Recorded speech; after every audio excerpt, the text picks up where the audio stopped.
Good morning, everyone. Welcome in E-class of Social Science.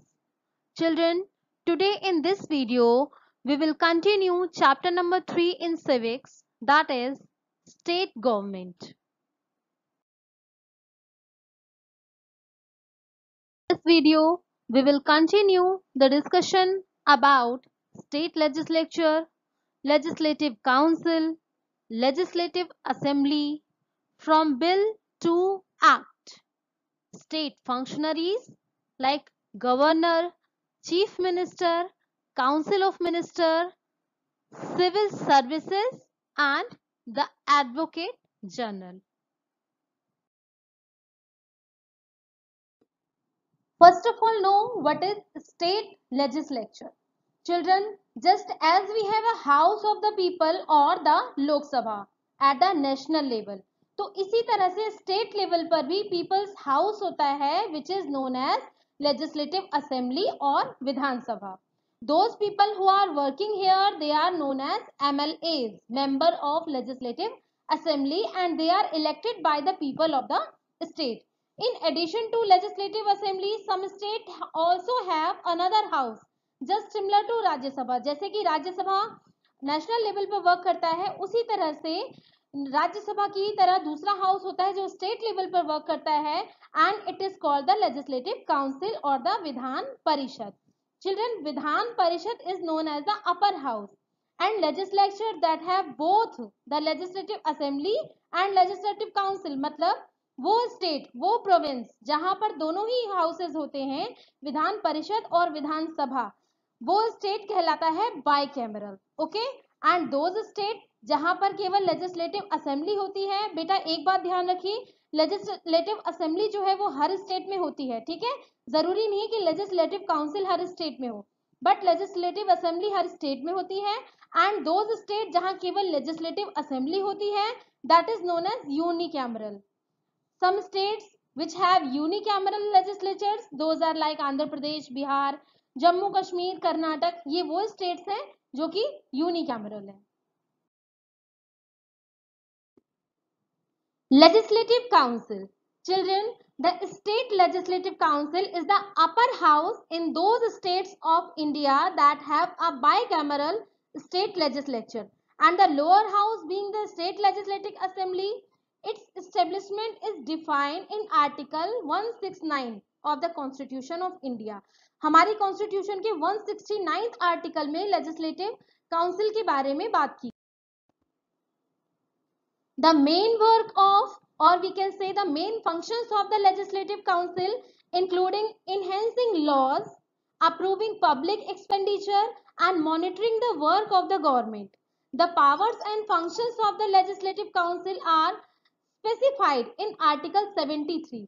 बेटा ये आपके लिए जानना बहुत जरूरी है that the common people are only indirectly involved in the election of this council, and electoral colleague for the council election comprise local authorities like teacher, graduates and MLAs. ये indirectly involve होते हैं, इसके जितने भी members होते हैं उनके elections में इनडायरेक्टली इन्वॉल्व होते हैं. बेटा the council elects its chairman and deputy chairman from amongst its members. इसमें जितने भी मेंबर्स होते हैं इनमें से चेयरमैन जो कि इसका हेड होता है और डिप्टी चेयरमैन जो कि इसका सब हेड होता है, उसको ये काउंसिल खुद मिलकर सेलेक्ट करती है. And the council is permanent body that can not be dissolve. ये आपको समझना बहुत जरूरी है कि ये जो काउंसिल होता है ये कभी भी डिसॉल्व नहीं होती. वाई, कैसे, इसको हम कैसे समझ सकते हैं? यू शुड नो इट कि इसके जितने भी मेंबर्स होते हैं their working period is of 6 years. 6 years इनका वर्किंग पीरियड होता है. हर 2 साल में नए मेंबर्स आते हैं और हर 2 साल में पुराने मेंबर्स जो होते हैं जिनका 6 years पूरा हो चुका होता है वो रिटायर होते हैं. तो इस तरह से इसमें हर 2 साल में इलेक्शंस होते रहते हैं और नए मेंबर इसमें रिक्रूट होते हैं और पुराने मेंबर इसमें जो है वो जाते रहते हैं. इस तरह से ये ऐसा बोला जाता है कि ये काउंसिल कभी भी खत्म नहीं होती है. ठीक है, it is never ended and members are elected for a term of 6 years. Every second year 1/3 of the member who complete their term are retired. 1/3 people are retired every in 2 years. ठीक है, तो हर 2 साल में जो 1/3 people है उनका दोबारा election होता है. And then help to fill up these seats, जो बचे हुए सीट्स हैं वो इस तरह से फिल किए जाते हैं। बेटा to become a member a person need to be a citizen of India, कुछ इसकी एलिजिबिलिटी जरूरी है कि first of all that member, जिसको इसका मेंबर बनना हो, that should be the citizen of India and have her और his name on the voters list of the state, and she और ही, जो भी इसका मेंबर बनना चाहता है, should not be below 30 years, मतलब उसकी एज जो है वो 30 ईयर्स से कम नहीं होनी चाहिए, and he should be mentally sound. ठीक है, these are few eligibility for becoming the member of legislative council. Next topic is legislative assembly. Beta, every state has a legislative assembly, also called the Vidhan Sabha. It is composed of representatives directly elected by the people. अभी मैंने आप लोगों को last में बताया था कि in that peoples were indirectly elected, but here in legislative assembly those all representatives are directly chosen by the people. मतलब एक जनरल इलेक्शन होता है जो कि हर 5 साल पे होता है, जिसमें रिप्रेजेंटेटिव को हम खुद चूज करते हैं।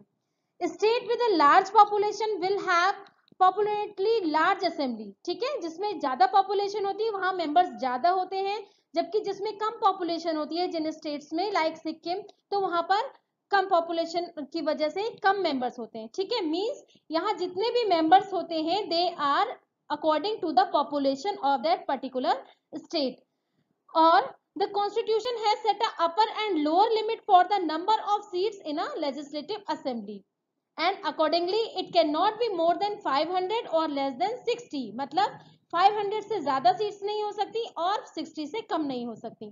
बेटा, in addition to the elected members, the governor can nominate one member of the Anglo-Indian community if she or he feels that the community is not adequately represented to the assembly. The assembly is led by the speaker and deputy speaker. जो इसके head होते हैं they are speaker and deputy speaker, and who are elected by the MLAs.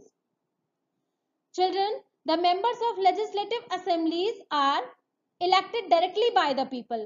ठीक है, इसके लिए एक general election होता है जिसमें लोगों को इलेक्ट किया जाता है, रिप्रेजेंटेटिव को इलेक्ट किया जाता है। Once the assembly is dissolved, एक बात ध्यान रखिएगा, लेजिस्लेटिव असेंबली डिसॉल्व होती है जबकि लेजिस्लेटिव काउंसिल डिसॉल्व नहीं होती। अभी मैंने उसका प्रोसेस आपको बताया था।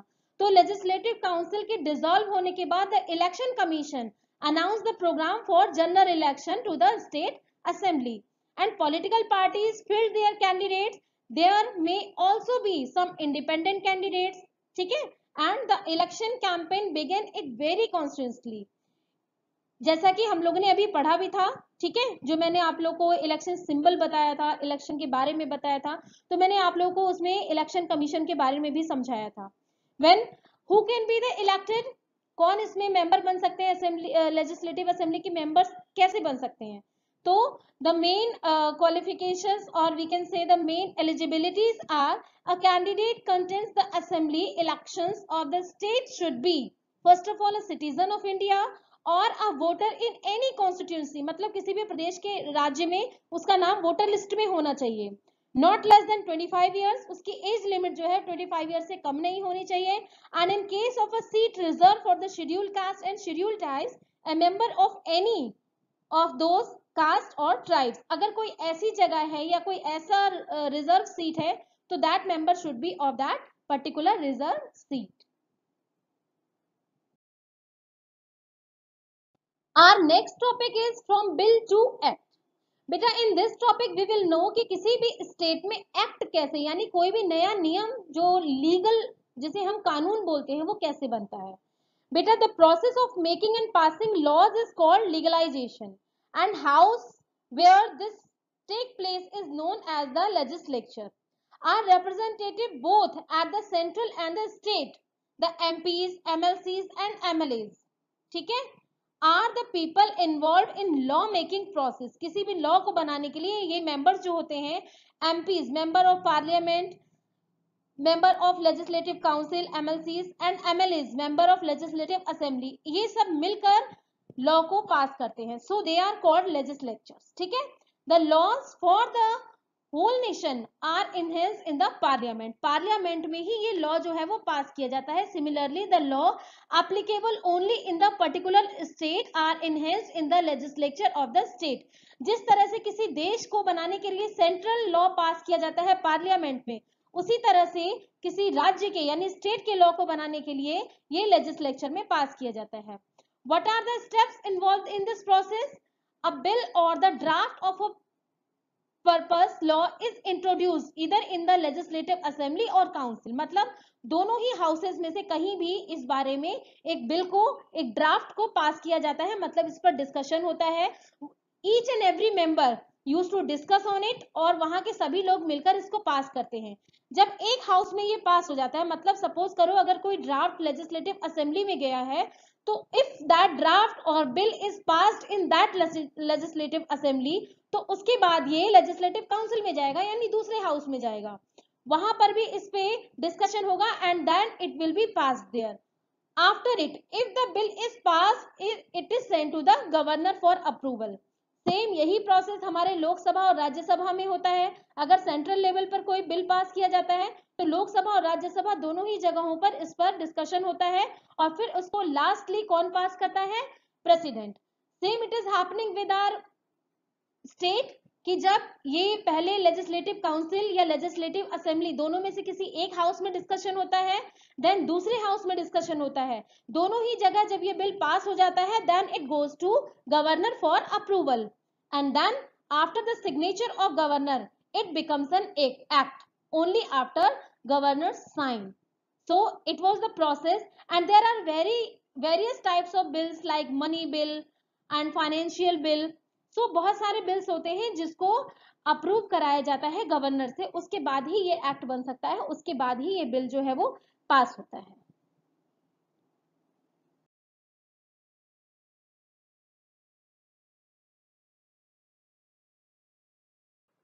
Children, a state is headed by a governor as a constitutional or a nominal ruler, as well as the chief minister who is the real head of the state. But a chief minister is helped by council of ministers in running the administration of the state. So what are the main works of governor? How he or she is chosen? See here. At a state level, the governor is appointed by the President of India, holds office at the pleasure of the President of India. Why it is told कि governor holds the office at the pleasure of President? Because governor का जो appointment होता है वो president करता है। President चाहे तो गवर्नर को अपने टाइम पीरियड से भी ज्यादा रख सकता है, उसको किसी भी स्टेट में ट्रांसफर भी कर सकता है, दूसरे स्टेट का गवर्नर भी बना सकता है। तो पूरी तरह से गवर्नर को भेजने का या गवर्नर को अपॉइंट करने का या सारी चीजों का जो शक्तियां होती हैं गवर्नर की, वो किसके हाथ में होती हैं? पावर्स जो होती हैं that is in the hand of president. That is why it is told कि प्रेसिडेंट केवल गवर्नर को अपॉइंट ही नहीं करता, बल्कि जो गवर्नर होता है it works according to the pleasure of the president. Children, governors qualification of the post, what are the main qualification of the post of governor? First of all, a person is required to be the citizen of India. He should not be less than 35 years of age and he should not be holding any office of profit under the central state of local government. Okay, and what is the term period of governor? Children, term of a governor normally is 5 years and the term of the governor can be given a second or a third term also. कैसे? मतलब अगर president चाहे तो उसको third और second यानी second और third chance भी दे सकता है। There is no limit on the number of terms of a governor. It is according to the president. So it is told कि governor can be appointed but he holds his office at the pleasure of the president. That means that even before the expiry of his term of 5 years, may be shifted from a state or may be removed from the position of the governor. अब question आता है, what are the main powers and functions of the governor? Children, at state level, the governor is responsible for carrying out all executive functions at the state level with the help and advice of council of ministers headed by the chief minister. मतलब governor का काम होता है execute करना, किसकी help से? Chief minister और council of ministers की हेल्प से. He is also responsible for appointing the chairman of the State Public Service Commission, the Chief Election Commission at the state level, and other such dignitaries at the state level. मतलब state level पर जो higher post होती हैं उनको भी appoint करने का काम गवर्नर का होता है. बेटा governor is the main member, मतलब एज वी कैन से कि जैसे हमारे देश का जो फर्स्ट सिटीजन होता है दैट इज प्रेसिडेंट, उसी तरह से किसी भी स्टेट की फर्स्ट सिटीजन गवर्नर को लिया जाता है. तो गवर्नर का वर्क पूरी तरह से रिजेंबल करता है प्रेसिडेंट के वर्क से, but president is working on the central level and governor is working on the state level.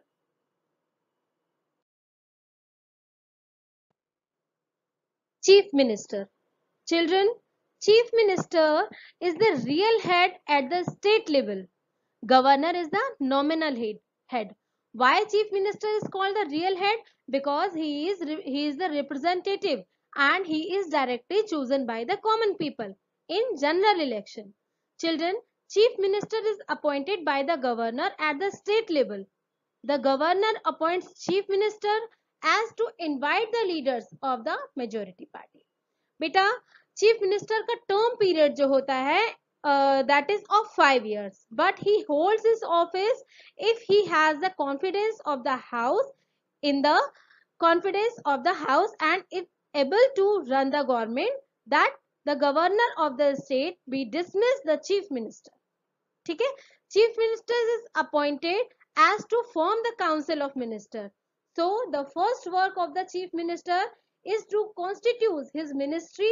While constituting his ministry with chief minister of a state of mind that as well as the experience of the people whom he will include in his council of minister. अपने council of minister को बनाने का काम भी chief minister का होता है. With the help of governor, with his decision, chief minister का काम होता है अपने council of minister को create करना, उनका portfolio banana. So that is the first work of chief minister. And the second work is to distribute portfolios to the ministers. एक काम और है कि अगर चीफ मिनिस्टर किसी पर्टिकुलर मिनिस्टर के वर्क से सेटिस्फाई नहीं है तो he can change him.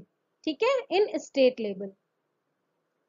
Children, Chief Minister of the state is also the leader of the cabinet and the council of ministers. ठीक है, as a leader he is responsible for running the entire state level government and chief minister is the link between the governor and council of ministry. जो governor का आदेश होता है, जो भी उसके through कहा जाता है, और काउंसिल ऑफ मिनिस्टर, इन दोनों के बीच का लिंक कौन होता है? चीफ मिनिस्टर होता है. ठीक है, he is also the link between the people of the state and as well as the government. क्यों? क्योंकि हमें एज ए स्टेट लेवल हम जो भी उम्मीद करते हैं चीफ मिनिस्टर से करते हैं. Why? Because हम उस चीफ मिनिस्टर को खुद चूज करते हैं. That is why it is the duty to inform the people about the decision undertaking by his government. ये काम भी चीफ मिनिस्टर का होता है. And one more thing बेटा, the chief minister of the state also has an important role to play in the financial matter at the state level, as he being the head of the cabinet is responsible for major financial decision of his government.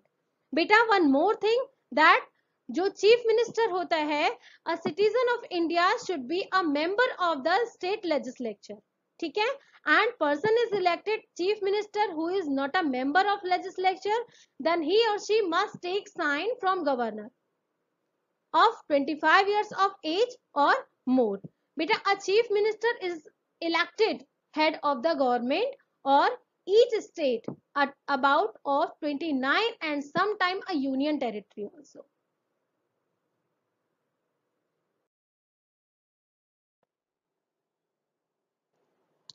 Council of Ministers. Children, as I have told you earlier that state administration includes the governor of the state, the chief minister as well as the council of ministers headed by the chief minister. तो इस council of ministers यानी जी ये जितने भी ministers होते हैं इनको appoint करने का काम किसका होता है? चीफ मिनिस्टर का with the help and with the advice of governor. Beta, the council of minister includes cabinet minister and minister of state as well as deputy minister. The senior most ministers are the ones who form the cabinet ministry. They are assisted by ministers of state. जो council of ministers होते हैं, they remain in under the leadership of chief minister till they have the confidence of the state and legislative assembly of 5 years. So what is the work period of council of ministers? That is 5 years. And after 5 years again जो elections होते हैं उसमें फिर से new chief minister को चुना जाता है. if अगर वही गवर्नमेंट वापस आती है तो कभी कभी चीफ मिनिस्टर्स रिपीट भी होते हैं, बट जैसे ही गवर्नमेंट चेंज होती है चीफ मिनिस्टर के चेंज होने के साथ, यानी जो पार्टी होती है पार्टी के चेंज होने के साथ साथ ही ये काउंसिल ऑफ मिनिस्टर्स जो होते हैं ये भी चेंज हो जाते हैं. These council of ministers are the group of ministers जिनको अलग अलग मिनिस्ट्री दी जाती है और जिनका काम होता है अपनी मिनिस्ट्री को संभालना और उसके लिए रिपोर्ट करना. So they are answerable for their work to the chief minister.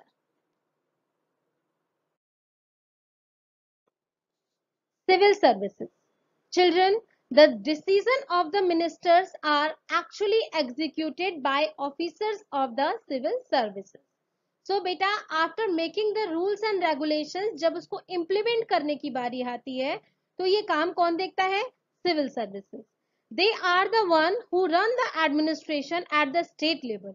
In the same way as it is at the center, some officers of the Indian Administrative Service (IAS) and Indian Police Service (IPS) are appointed at the state level. The State's Public Service Commission (PSC) also select a certain number of officers. बेटा, the chief secretary heads the civil services in the state. तो जो head होता है civil services का वो कौन होता है? chief secretary. And secretaries in charge of various department work under the chief secretary. जो chief secretary होता है उसका काम होता है civil services को देखने का और उसके अंडर में और भी बहुत सारे secretaries होते हैं. Children, directors and deputy directors assist them and the state is divided into administrative units called division, which are looked after by the divisional commissioners, and these turns are divided into districts also, administrated by district magistrate जो DM होता है. तो DM जो होता है वो civil services का सबसे स्मॉलेस्ट यूनिट होता है जिसका काम होता है पर्टिकुलर डिस्ट्रिक्ट को देखने का. ठीक है, ये जो सिविल सर्विसेज होते हैं इसके एग्जाम होते हैं जिसके बाद कैंडिडेट्स को चूज किया जाता है एग्जीक्यूट करने के लिए. Next and the last topic of this chapter is the advocate general. बेटा, each state has an official called the advocate general who gives advice to the executive on legal matters and performs other legal functions assigned by the governor. So advocate general को appoint करने का काम भी किसका होता है? Governor का. Governor appoints advocate general और इसका मेन वर्क जो होता है गवर्नर चीफ मिनिस्टर्स को एडवाइस करने का होता है अबाउट लीगल मैटर्स. जो भी स्टेट में लीगल मैटर्स होते हैं उनमें एडवाइस करने का काम एडवोकेट जनरल का होता है. शी और ही जो भी एडवोकेट जनरल होता है works according to the pleasure of the governor. So, what is the qualification and what are the eligibility of the advocate general? Only a person qualified to be a high court judge is eligible for this post. Children, the advocate general can take part in the proceeding of the state legislature but does not have the right to vote. मतलब जो state legislature होता है उसमें वो बैठ तो सकता है, मीटिंग अटेंड कर सकता है, लेकिन अगर मेंबर्स को चुनने के लिए वोट्स हो रहे हैं तो वो वोट नहीं कर सकता. ठीक है, so that is the work of an advocate general. Well, thanks for watching this video बेटा. I hope this video will be useful for you and you are taking a good use of this video. Okay, thank you.